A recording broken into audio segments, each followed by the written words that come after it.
तो चलिए अब स्टार्ट करते हैं। जो हमारा टॉपिक है वो है other objects of solar system. ठीक है, तो हमने अभी तक सन, डिफरेंट प्लैनेट्स और उनके सैटेलाइट्स के बारे में तो पढ़ ही लिया है।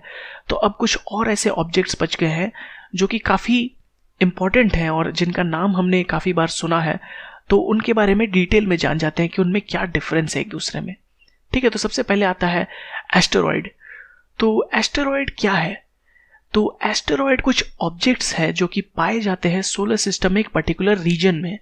तो उनके रीजन को देखने के लिए हम एक बार सोलर सिस्टम का एक रफ डायग्राम बना लेते हैं। ठीक है, तो ये रहा सन और ये जो डिफरेंट प्लैनेट्स हैं हम उन्हें बना लेते हैं। ठीक है, मरकरी, वीनस, अर्थ, मार्स, ठीक है, और जुपिटर, सैटर्न, यूरेनस, नेपच्यून को।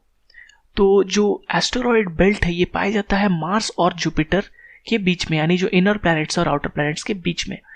तो ये कुछ नहीं होते हैं, ये डिफरेंट साइज ऑफ रॉक्स होते हैं। ठीक है, कुछ बहुत बड़े होंगे, ठीक है, कुछ काफ़ी छोटे होंगे, और ये ऑर्बिट करते हैं सन के अराउंड एक फिक्स्ड पाथ में। ठीक है, तो ऐसा माना जाता है कि ये कभी कोई प्लैनेट रहा होगा जो कि टूट गया है डिफरेंट किसी कोलिजन के कारण, और ये बन गया है अब एक एस्टेरॉयड बेल्ट। ठीक है, जिसमें डिफरेंट एस्टेरॉयड्स पाए जाते हैं।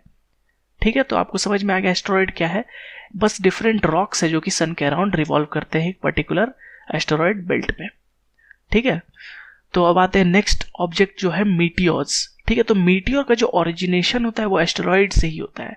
ठीक है, तो ये क्या होते हैं हम देख लेते हैं। अगर हम अर्थ को बनाएं तो हमें पता है अर्थ सराउंडेड बाय एक अच्छा खासा थिक लेयर ऑफ एटमॉस्फेयर है। ठीक है, और ये एटमॉस्फेयर हमें ऑक्सीजन तो देती ही है, इसके अलावा कई और जगह से प्रोटेक्ट करती है। ठीक है, और उनमें से एक है ये एस्टेरॉयड्स। तो कभी कभी क्या होता है, एस्टेरॉयड्स आपस में टकराते हैं और टकराने के कारण कोई कोई इसमें से जो हो सकता है डिफ्लेक्ट होकर हमारे अर्थ की तरफ बढ़ जाता है। तो यही जब अर्थ के एटमॉस्फेयर तक एंटर कर जाता है तो उसे मीटियोर कहते हैं।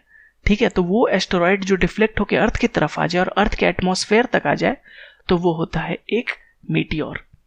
तो हम इस वीडियो में देख सकते हैं कि एक मीटियोर को जब अर्थ के एटमॉस्फेयर में आता है तो ये जलना स्टार्ट हो जाता है, और ये छोटा छोटा होते होते ये खत्म हो जाता है। और ये जो इसे ही टूटता हुआ तारा कहते हैं, जो लोग आसमान में टूटता हुआ तारा देख के कहते हैं, वो असल में एक मीटियोर होता है। ठीक है, तो इसी के साथ एक नया टर्म जुड़ा हुआ है, वो है मीटियोराइट। तो मीटियोर और मीटियोराइट में अंतर क्या है? ठीक है, तो जो एस्टेरॉयड आया इसके साइज पे डिपेंड करेगा कि ये अर्थ के सरफेस तक पहुंच पाता है कि नहीं। अगर मान लीजिए मीटियोर काफी बड़ा है, एस्टेरॉयड काफी बड़ा है और वो अर्थ के एटमॉस्फेयर में एंटर करता है तो वो पूरी तरह से एटमॉस्फेयर में डिस्ट्रॉय नहीं हो पाता है। ठीक है, तो एक छोटा सा उसका पार्ट अर्थ को हिट करता है। ठीक है, तो मैं छोटा जो कह रहा हूँ ये रिलेटिवली कह रहा हूँ, जो मीटियोर अर्थ में एंटर किया था एटमॉस्फेयर में उसके कंपैरिजन में। हो सकता है ये काफी बड़ा भी हो, ये 2 किलोमीटर के रेडियस का भी हो सकता है। ठीक है, तो ये जो इनिशियली एंटर करता है अर्थ के एटमॉस्फेयर में, मैं उससे कंपेयर कर रहा हूँ। तो उसमें से जो बचता हुआ जलते जलते जो बच के अर्थ के सरफेस पे गिर जाता है उसे कहते हैं मीटियोराइट। तो एस्टेरॉयड, मीटियोर और मीटियोराइट के बारे में और इनमें जो डिफरेंस है आपको पता चल गया होगा। अब पढ़ते हैं कॉमेट के बारे में। ठीक है, तो सोलर सिस्टम को एक बार फिर से बना लेते हैं। तो कॉमेट भी कुछ नहीं होते हैं, ये एक कह सकते हैं हेवनली बॉडी होगा, या फिर एक पर्टिकुलर एक क्रिस्टल हो सकता है गैस का, या फिर एक रॉक हो सकता है जो कि सन के अराउंड एक एक्सेंट्रिक ऑर्बिट में रोटेट करते हैं, रिवॉल्व करते हैं। ठीक है, तो उसे कहते हैं कॉमेट। तो ये भी प्लैनेट की तरह ही है, ये डिफरेंट साइजेस के हो सकते हैं, छोटे बड़े, और ये बस डिफरेंस ये है कि हाईली एक्सेंट्रिक ऑर्बिट पे रिवॉल्व करते हैं। तो इसमें मतलब इसका मतलब क्या हुआ, तो आप इस ऑर्बिट को देख के समझ सकते हैं कि एक पार्ट सन के काफी पास है और एक पार्ट काफी दूर। ठीक है, तो ये बहुत सालों में होता है ऐसा बार कि आए सन के काफी पास। तो जब ये सन के काफी पास आते हैं तो हमें ऑर्बिट एक ये कॉमेट एक टेल के रूप में दिखाई देता है। ठीक है, तो अगर ये सन के विसिनिटी में है, जो आप ये रीजन देख रहे हैं जो काफी पास है, तब जाके अर्थ से ये कॉमेट हमें नजर आते हैं।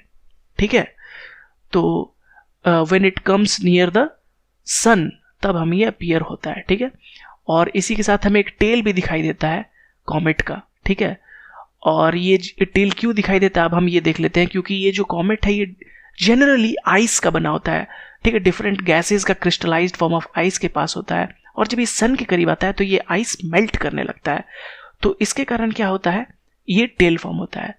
तो जब ये सन के पास आ रहा होता है, ठीक है, तो ये टेल उसके डायरेक्शन के पीछे होती है, लेकिन जब ये सन से दूर जा रहा होता है तो ये टेल जो है वो उसके आगे होती है, ठीक है। तो जब ये सन से दूर जा रहा होता है तो टेल उसके आगे होती है और जो मेन बॉडी है वो पीछे होता है। तो ऐसा क्यों है ये भी हम लोग देख लेते हैं। तो ये होता है सोलर विंड के बारे में, हमने फर्स्ट क्लास में पढ़ा था सोलर विंड क्या होता है। तो सोलर विंड के कारण ये मेल्ट होता है और सोलर विंड का जो फोर्स होता है उसके कारण जो टेल है ये हमेशा सन के अवे होगा, ठीक है।